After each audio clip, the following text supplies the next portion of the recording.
Hello दोस्तों, आपके अपने एक क्लासेस में आप लोगों का एक बार पुनः स्वागत है। पिछले वाले लेक्चर में हम लोग हाइब्रिडाइजेशन को ज्ञात करने के लिए ट्रिक और कॉन्सेप्चुअल एक फॉर्म देखे थे। आज उसी पे आधारित हम लोग टॉप 15 एमसीक्यू को सॉल्व करेंगे। इसमें टॉप 15 में क्वेश्चन 1 से लेकर के 15 तक आपको क्वेश्चन दिया गया है। इन हिंदी एंड इंग्लिश दोनों लैंग्वेज में आपको क्वेश्चन मिलेगा। इस वाले टर्म में हम लोग एक एक टॉपिक को समझते हुए चलेंगे। अगर पिछले वाले लेक्चर में यदि हमें डाउट रह गया तो इस लेक्चर में हमारा डाउट पूरा का पूरा क्लियर हो जाएगा।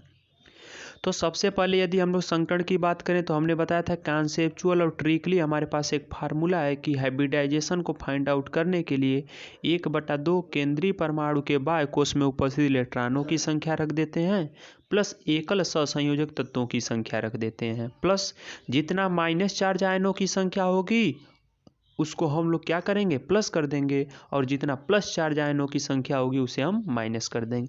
यह जो हमारा कॉन्सेप्चुअल फार्मूला है यह इनऑर्गेनिक कंपाउंड के साथ साथ ऑर्गेनिक कंपाउंड के लिए भी अप्लीकेबल है और यह एक फॉर्म है। और मेरा वादा भी है कि आप विथ इन 20 सेकेंड में यदि यह कॉन्सेप्ट समझ गए तो विथ इन 20 सेकेंड में आप किसी भी एमसीक्यू को आसानी से सॉल्व कर सकते हो।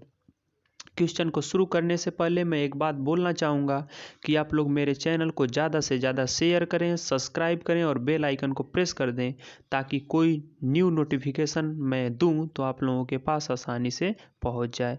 चलिए वीडियो को देर न करते हुए पहला एमसीक्यू। पहले क्वेश्चन की यदि बात की जाए तो पहले क्वेश्चन हमारा प्रेजेंस है आपके सामने। H2O में संकरण की स्थिति होगी। H2O में हमें हाइब्रिडाइजेशन की स्थिति फाइंड आउट करनी है तो सबसे पहले हम लोग केंद्रीय परमाणु को देखेंगे। इसमें केंद्रीय परमाणु हमारा ऑक्सीजन है तो फॉर्म हमने देखा 1/2 केंद्रीय परमाणु के बाह्य कोश में उपस्थित इलेक्ट्रॉनों की संख्या। ऑक्सीजन के आउटर सेल में टोटल कितने इलेक्ट्रॉन, 6।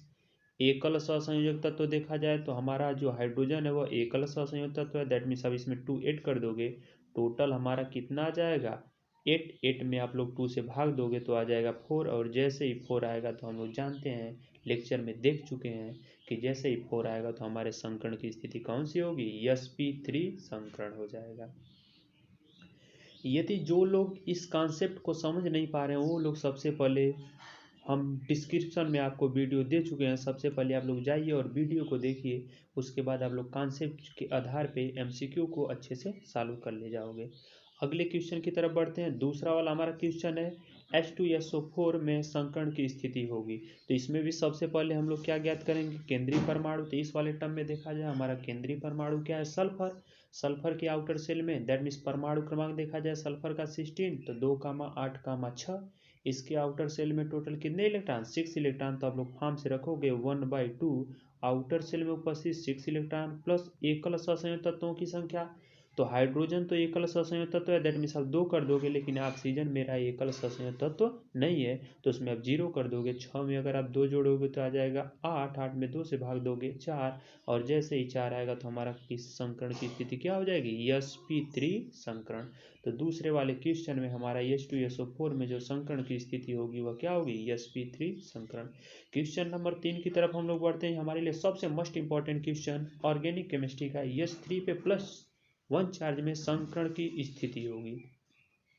एक बार पुनः आप लोग क्वेश्चन को सुन लीजिएगा। H3 पे +1 चार्ज में संकरण की स्थिति होगी, इसे हम लोग कार्बोधनायन अथवा न्यूक्लियोफाइल बोलते हैं। तो इस वाले टर्म में इलेक्ट्रोफाइल बोलते हैं, इसे इलेक्ट्रोफाइल बोलते हैं। तो इस वाले टर्म में अगर देखा जाए तो CH3 पे +1 चार्ज में हमें संकरण की स्थिति ज्ञात करनी है। दैट मीन्स यह आयन के रूप में हो गया तो 1/2 केंद्रीय परमाणु अगर देखा जाए तो हमारा केंद्रीय परमाणु क्या है, कार्बन। कार्बन के आउटर सेल में टोटल कितने इलेक्ट्रॉन, 4 प्लस एकल सहसंयोजक तत्व देखा जाए तो हाइड्रोजन कितने टाइम्स है, हाइड्रोजन की उपस्थिति 3 टाइम्स, आप लोग 7 कर दीजिएगा। और अभी हमने बोला है जितना प्लस होगा उतना क्या कर देंगे, माइनस। तो इस वाले टर्म में अगर हम लोग देखें तो 4 में +7 -1 अगर हम लोग ऐड करेंगे तो कितना आ जाएगा हमारा 4 + 3 - 1, दैट मीन्स आ जाएगा 7। 7 में से 1 घटाओगे 6, 6 में 3 से भाग दो कितना आ जाएगा 3। और जैसे ही 3 आएगा तो हमारे जो संकरण की स्थिति होगी वो क्या आ जाएगी, sp2 संकरण आ जाएगी। अगले क्वेश्चन की तरफ हम लोग बढ़ते हैं। अगला क्वेश्चन जो है हमारा दे रखा है SO4 पे डबल -1 चार्ज में संकरण की स्थिति ज्ञात करनी है। तो इसमें भी सेम वही फॉर्म 1/2 केंद्रीय परमाणु अगर देखा जाए तो इसमें केंद्रीय परमाणु क्या है सल्फर, सल्फर के आउटर सेल में टोटल 6 इलेक्ट्रॉन प्लस एकल सहसंयोजक तत्वों की संख्या। तो ऑक्सीजन तो एकल सहसंयोजक तत्व है नहीं, आप लोग क्या कर दीजिएगा जितना माइनस होगा उतना प्लस कर देंगे। तो 6 में 2 ऐड करेंगे आ जाएगा हमारा 4, और जैसे ही हमारा 4 आएगा तो संकरण की स्थिति क्या आ जाएगी sp3। दैट मीन्स हमारा विकल्प नंबर सी सही है। अगले क्वेश्चन की तरफ बढ़ते हैं। क्वेश्चन नंबर 4, I3 पे +1 चार्ज में संकरण की स्थिति हमें ज्ञात करनी है। यह जो हमारा क्वेश्चन है एक महत्वपूर्ण और अच्छा क्वेश्चन है। I3 पे +1 चार्ज में अगर संकरण की स्थिति ज्ञात करें तो सबसे पहले फार्मूले से 1/2 केंद्रीय परमाणु, इसमें आयोडीन 3 बार रखा है तो 1 आयोडीन केंद्रीय परमाणु होगा और 2 आयोडीन जो होंगे एकल सहसंयोजक तत्व वाले होंगे। और जितना +4 उतना हम लोग क्या कर देंगे माइनस। तो 7 में 2 जोड़ोगे 9, 9 में से 1 घटा दोगे आ जाएगा 8, 8 में 2 से भाग दोगे 4, और जैसे ही मेरा 4 आएगा तो संकरण की स्थिति क्या होगी sp3 संकरण। दैट मीन्स विकल्प नंबर सी सही है। क्वेश्चन नंबर 6 की तरफ बढ़ते हैं। इसी तरह इसका भी हम लोग सॉल्व कर लेंगे। I3 पे -1 चार्ज किए और संकरण की स्थिति ज्ञात करनी है। तो इस वाले टर्म में देखा जाए तो आयोडीन, आयोडीन के लिए 1/2 आयोडीन के आउटर सेल में टोटल कितने इलेक्ट्रॉन 7 इलेक्ट्रॉन, और 2 आयोडीन रह जाएगा तो +2, और जितना माइनस होगा उतना क्या कर देंगे प्लस। दैट मीन्स आ जाएगा हमारा 10, 10 में 2 से भाग दो कितना आ जाएगा 5, और जैसे ही 5 आएगा तो हमारा संकरण की स्थिति क्या होगी sp3d संकरण। अगले क्वेश्चन की तरफ हम लोग बढ़ते हैं। क्वेश्चन नंबर 7, SO4 पे डबल माइनस चार्ज में संकरण की स्थिति क्या होगी। तो इस वाले टर्म में भी 1/2 सल्फर के आउटर सेल में 6 इलेक्ट्रॉन, और जितना माइनस होगा उतना हम लोग क्या कर देंगे प्लस। दैट मीन्स 2 माइनस है तो 2 प्लस कर देंगे आ जाएगा 8, 8 में 2 से भाग दोगे आ जाएगा 4, और जैसे ही 4 आएगा हमारे संकरण की स्थिति क्या होगी sp3 संकरण। क्वेश्चन नंबर अगले की तरफ बढ़ते हैं। क्वेश्चन नंबर 8 की अगर मैं बात करूं तो PCl5, ये तो एकदम इजी सिंपल है, आप लोग इसे अच्छे से सॉल्व करोगे। PCl5 फास्फोरस के आउटर सेल में 5 इलेक्ट्रॉन, आप +5 10, 10 में 2 से भाग दोगे आ जाएगा 5, 5 आने का मतलब sp3d संकरण। अगले क्वेश्चन की तरफ बढ़ते हैं। क्वेश्चन नंबर 9 में तो IF7, यह क्वेश्चन इंपॉर्टेंट है। IF7 में देखा जाए तो 1/2 आयोडीन, आयोडीन केंद्रीय परमाणु, आयोडीन के आउटर सेल में टोटल 7 इलेक्ट्रॉन प्लस फ्लोरीन भी एकल सहसंयोजक तत्व है, इसकी संख्या 7 दे रखा है तो 7 + 7 जोड़ोगे आ जाएगा 14, 14 में से 2 भाग दोगे आ जाएगा 7, और जैसे ही मेरा 7 आएगा तो इसमें जो संकरण की स्थिति होगी वह क्या आ जाएगी हमारी sp3d3 संकरण। तो इस वाले टर्म में हमारा जो विकल्प है वह विकल्प नंबर सी सही है। क्वेश्चन नंबर 10 की तरफ हम लोग बढ़ते हैं। XeOF2 में संकरण की स्थिति हमें ज्ञात करनी है। तो इसमें भी हम लोग केंद्रीय परमाणु ढूंढेंगे तो 1/2 जेनान अक्रिय गैस है, इसके आउटर सेल में टोटल 8 इलेक्ट्रॉन, तो केंद्रीय परमाणु प्लस एकल सहसंयोजक तत्व देखा जाए तो ऑक्सीजन डबल बॉन्डेड है, यह एकल सहसंयोजक तत्व होगा नहीं। फ्लोरीन के आउटर सेल में यह एकल सहसंयोजक तत्व है, दैट मीन्स आ गया 10, 10 में से 2 भाग दोगे तो आ जाएगा 5, और जैसे ही 5 आएगा तो मेरे संकरण की जो स्थिति होगी वो क्या हो जाएगी sp3d संकरण।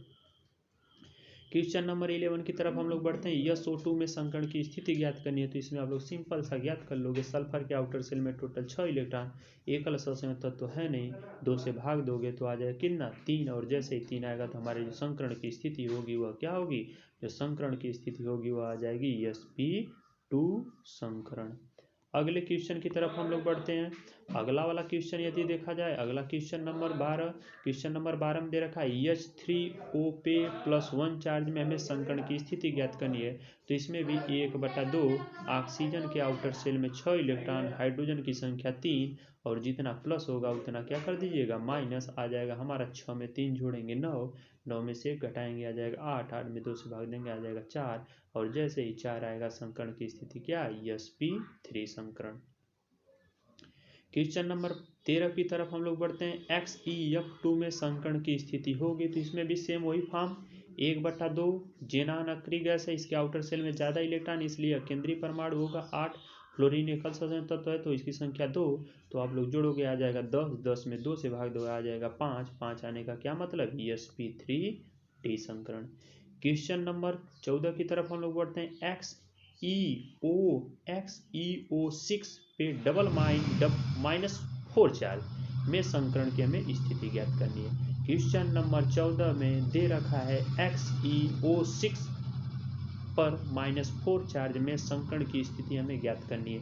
सेम वही फार्मूला 1/2 जेनान के आउटर शेल में 8 इलेक्ट्रॉन, एकल संयुक्त तत्व तो है नहीं क्योंकि ऑक्सीजन डबल बॉन्डेड, तो जितना माइनस उतना प्लस कर देंगे, आ जाएगा हमारा 12 में अब 2 से भाग दोगे आ जाएगा 6, और 6 आने का क्या मतलब है, 6 आने का मतलब है हमारा जो संकरण की स्थिति होगी वह होगी sp3d2 संकरण।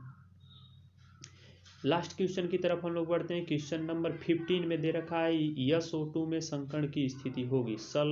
कार्बन डाइऑक्साइड में हमें संकरण की स्थिति ज्ञात करनी है। तो कार्बन डाइऑक्साइड वाले टर्म में देखा जाए तो 1/2 कार्बन के आउटर सेल में टोटल 4 इलेक्ट्रॉन और एकल संयुक्त तत्व तो है नहीं, तो आप लोग 2 से भाग दोगे आ जाएगा 2, और 2 आने का क्या मतलब है, 2 आने का हमारा यही मतलब है इसमें जो संकरण की स्थिति होगी वह क्या होगी sp2। सॉरी विकल्प में नहीं हमने दे रखा है, तो हमारे जो संकरण की स्थिति होगी वह क्या होगी sp2 संकरण। Thanks for watching this video. इस चैनल को ज़्यादा से ज़्यादा आप लोगों में शेयर करिए। धन्यवाद।